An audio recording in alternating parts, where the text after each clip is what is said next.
હું બંસી એન્ટરપ્રાઇઝ અમદાવાદથી આવું છું. મારું નામ છે કૌશિકભાઈ વઘાસિયા અને ગોંડલ તાલુકાના ઈશ્વરિયા ગામે આવ્યા છે ખેડૂતની મુલાકાતે. હવે તમારું નામ શું છે? મારું નામ હિતેશભાઈ મારકણા. હિતેશભાઈ મારકણા, કે જેમને મારી એક જેના યુટ્યુબ વિડીયો ક્લિપ એને સાંભળી છે અને એના આધારે મને ફોન કર્યો કે તમારી કેટા પ્રોડક્ટ તમે યુક્લિપમાં મૂકો છો અને એ પ્રોડક્ટ હું ઘણા સમયથી 2 વર્ષથી વાપરું છું. અને આ મરચી મારી ત્યાં વપરાણ મરચીનું વાવેતર છે ટમેટું, એમાં મેં એ કેટા વપરાશ કરી છે, એના પરફોર્મન્સ ખૂબ સારા છે એવી મને વાત કરી. તો મને કે તમે ખાસ અહીં મુલાકાતે આવો.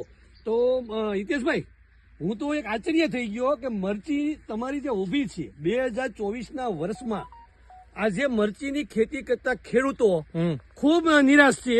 બધાને બગડી ગઈ છે, ફેલ ગઈ છે, કાઢી નાખી. અતિરેક વરસાદ પડ્યો, તમારે ત્યાં અતિરેક વરસાદ પડ્યો છે, છતાંય તમારી મરચી અંદાજે તમે મને વાત કરી અગાઉ 15 થી 18 વીઘાની મરચી ઊભી છે અને એની હાઈટ અત્યારે 5 ફૂટની સમથિંગ દેખાય છે. જો આ 5.5 ફૂટનો 5.5 ફૂટની તમારી આ તો છે ને આ વજન થી આ બધી ડાળીઓ આડીને હવળીને પડી ગયું હોય એટલે બાકી 5.5 ફૂટ ઉપર. પણ એનો જે કલર છે ને એકદમ ડાર્ક ને શાઇનિંગ છે.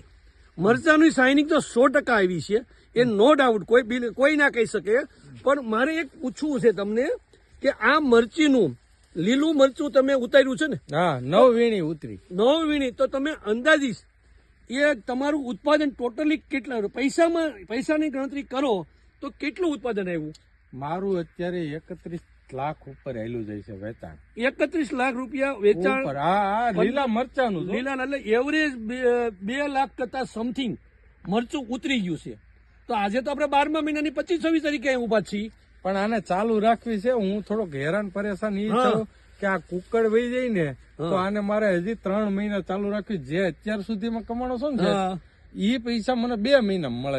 એના માટે જ આપણી સ્પેશિયલ કીટ છે. ગુજરાતને કાંડું કર્યું છે. કદાચ તમને નહીં ખ્યાલ હોય, તમે કેટા એક પ્રોડક્ટ વાપરી છે. કેટા મેં વાપર્યું ને અને ઈ ગોતવામાં હું ગાંડો થયો હતો, પણ મને ખુદ ને ખબર નહોતી કે આ કઈ જગ્યાએ મળે. વાયા થઈને કેટા આવ્યું હતું. અને તમને જેને કેટા મોકલ્યું ને એ સીઝર શૂટર વિટારા વાપરે છે.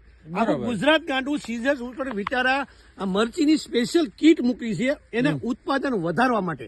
આ તમારો જે વાયરસ થ્રીપ છે, કુકડવા છે, એ બિલકુલ લાગી નાખશે. એના માટે હું તમને અત્યારે અથવા આપણને આવતા દિવસોમાં તમે મરચીનું વાવેતર કરશો તો પહેલેથી વાપરવાની હું તમને ભલામણ કરીશ. હું તો આ વાપરવાનો જ છું. હવે તમે મને મળશે ત્યાંથી લઈ આવવાનો. તમે મને જે વાત કરી કે અત્યારે કર્ણાટક, મહારાષ્ટ્ર, આંધ્રની અંદર અમારી દવાઓ જાય છે, અમારી પાસે ડિમાન્ડ કરી ગયા ખેડૂતો, પણ ત્યાં બ્લેક થ્રીપ્સ ને કારણે એટલા નિરાશ છે કે એનું ફાવડી ખરી જાય છે. હાલમાં આમાં બ્લેક થ્રીપ છે, પણ મારા રાઉન્ડ છે ને થોડીક મારી કોઠા હુજથી હું